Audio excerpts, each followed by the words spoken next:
대장동 사건 항소 포기 파장에 검찰총장 대행이 거취를 고심하고 있습니다. 집에서 토치로 벌레를 잡으려다 폭발하는 사고도 있었는데요. 서정빈 변호사와 짚어보겠습니다. 안녕하십니까? 안녕하십니까? 네, 먼저 대장동 항소 포기 관련부터 좀 짚어보겠습니다. 노만석 대행이 오늘 하루 휴가를 냈다고 하는데 좀 거취를 고심하고 있다 이런 분석이 나오고 있습니다. 어떻습니까? 조만간 입장을 좀 밝힐까요? 네, 그럴 것 같습니다. 그리고 아무래도 지금 예측을 하고 있는 것처럼 사퇴 입장 가능성이 조금 더 높지 않을까 이렇게 보여집니다. 지금 상당히 이제 검찰 내부에서는 심각하게 반발을 하고 있는 사항인데 권한 대행의 이제 항소 포기 결정으로 인해서 멀선 검사장 18명을 포함을 해서 검찰 내 상당수의 그런 간부들 그리고 실무자들이 이제 공개적으로 반발을 하고 또 해명과 책임을 요구를 하고 있는 상황입니다.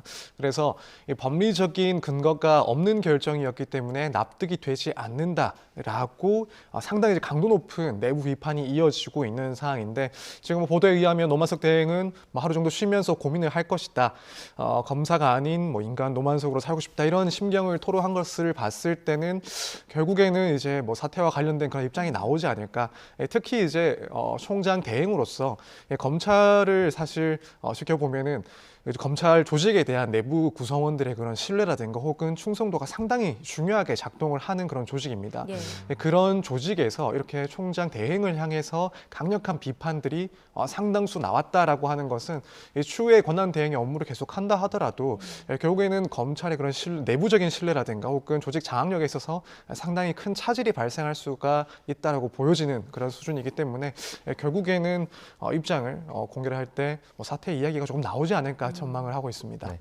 변호사님은 법무부에도 좀 계셨잖아요. 그래서 그 정성호 법무부 장관과 이 노만석 총장 대행의 어떤 입장 차이가 좀 어떻게 느껴지십니까?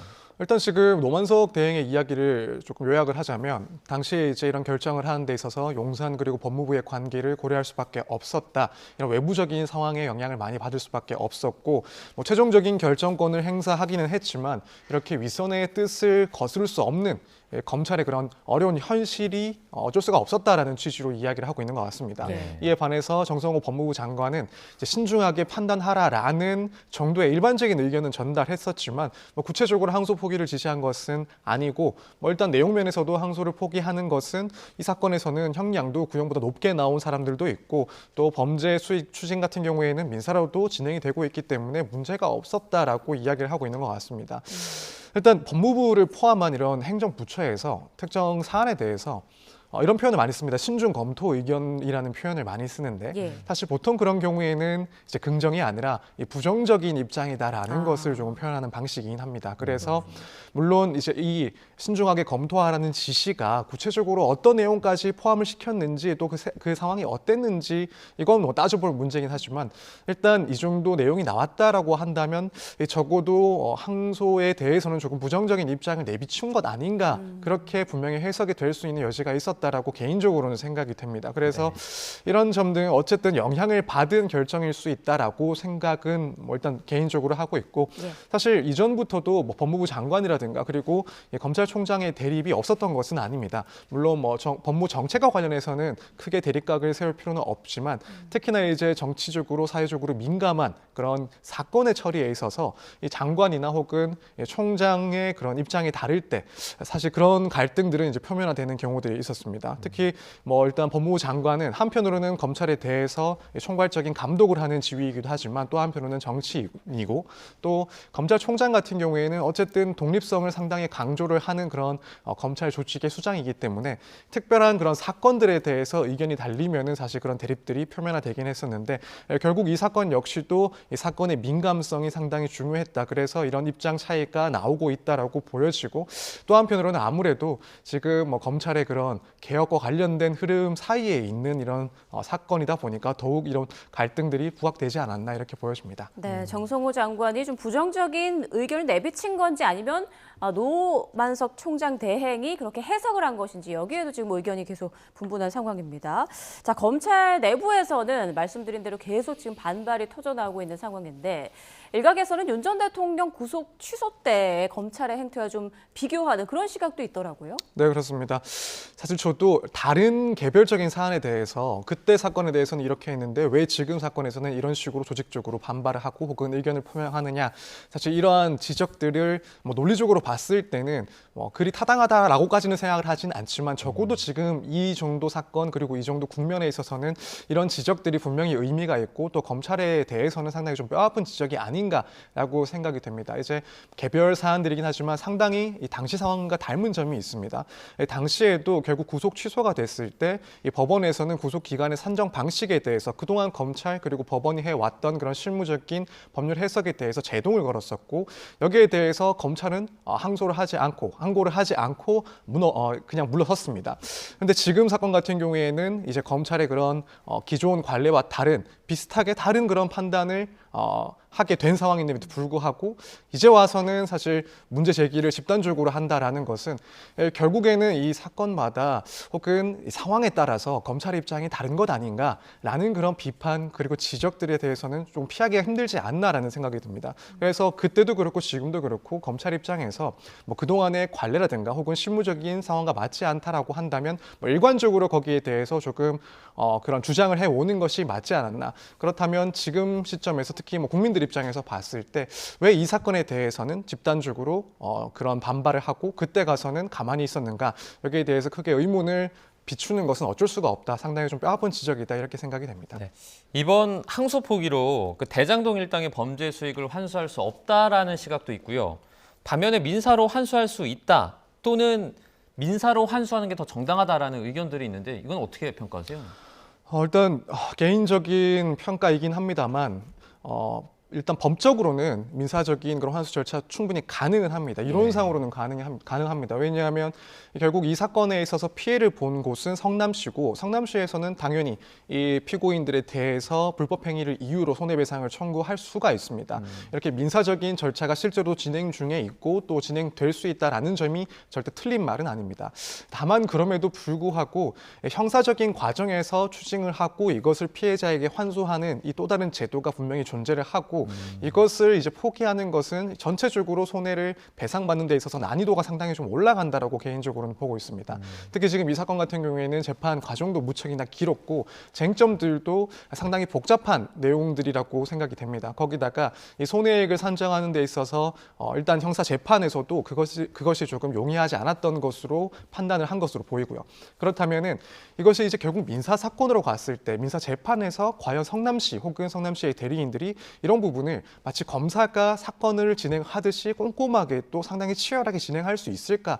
여기에 대해서는 조금 의문이 있지 않나라고 생각이 듭니다.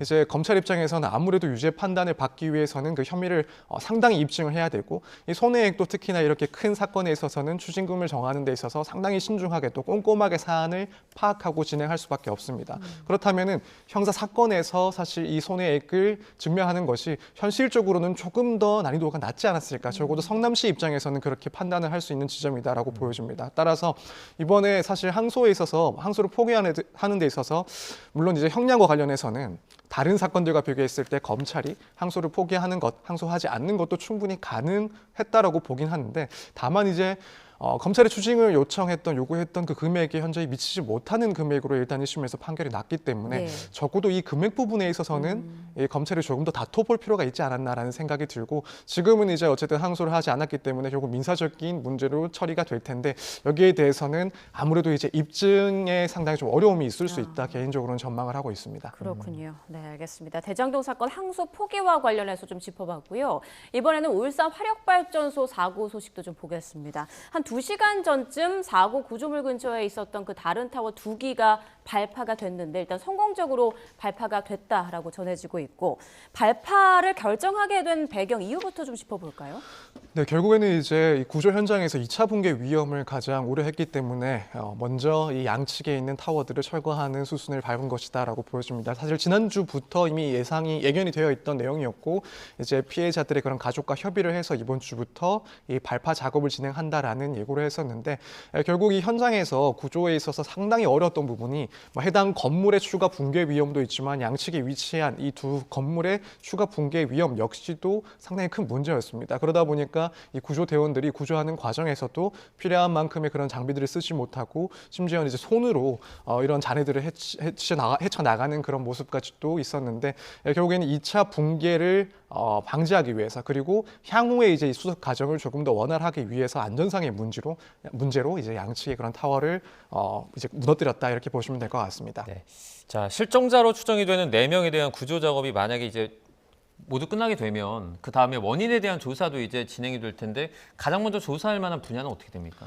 일단 가장 먼저 볼 문제는 결국에는 이 사건에 있어서 붕괴된 원인이 무엇인가, 이 사고의 원인이 무엇인가를 해명을 해야 됩니다. 지금 계속해서 이 사건에 대해서 그 원인에 대한 여러 가지 예측들이 있습니다. 예컨대 이 발파 작업에서 계획이라든가 혹은 이행에 문제가 있을 수 있었다. 또 한편으로는 이 건물의 그런 노후화 구조를 제대로 이제 파악을 못했기 때문에 붕괴 사고가 발생했다라는 그런 의견들도 나오고 있고, 또 그밖에 안전 장치들도 설비들도 제대로 마련되지 않은 것 아닌가라는 의문들도 있기 때문에 일단 수사기관에서는 가장 먼저 들여다볼 것이 결국 이 사건 붕괴가 발생한 이유가 무엇인지를 들여다볼 겁니다. 이제 그리고 나서 조금 더 챙겨봐야 될 것이 이 사건의 바로 그 붕괴의 원인 말고도 그 이전에 이것들을 대비할 수 있었는지, 이런 붕괴 조짐이 있었음에도 불구하고 어떠한 조치가 없었는지, 이렇게 사고 전에 뭔가 안전 조치가 있었는지 여부에 대해서도 이제 추가적으로 조사를 해 나갈 것이다 이렇게 보여집니다. 네, 이번 사고로 인한 인명 피해도 큰데 이번 사고가 중대재해처벌법에 해당하는지 이 부분도 관심입니다. 네, 일단 중대재해처벌법에 해당하는 사건입니다. 이제 중대 산업재해가 되려면은 이 산업재해들 중에서도 몇 가지 요건을 갖추어야 여기에 이제 해당이 돼서 법이 적용이 됩니다. 그런데 그 중에 한 가지 요건이 사망자가 1명 이상 발생한 사건일 때 이제 중대산업재해라고 포섭을 시킵니다. 지금 이 사건 같은 경우에는 안타깝게도 사망자들이 이 현장에서 사망을 했었고, 예. 따라서 지금 이 사건의 경우에는 결국 중대재해처벌법이 적용되는 사안으로서 이와 관련된 수사 그리고 앞으로의 그런 재판 과정이 진행될 겁니다. 네, 자, 사망자 가운데 한 명은 또 이 플랜트 건설 현장 일이 처음인 일용직 노동자로 알려졌습니다. 이런 위험한 일이 외주화되는 게 문제다, 이런 어떤 그 문제의식이 좀 나오고 있는 것 같은데요. 네, 아무래도 이 사안을 봤을 때 그러한 문제 제기가 또 나올 수밖에 없다라고 개인적으로도 생각을 합니다.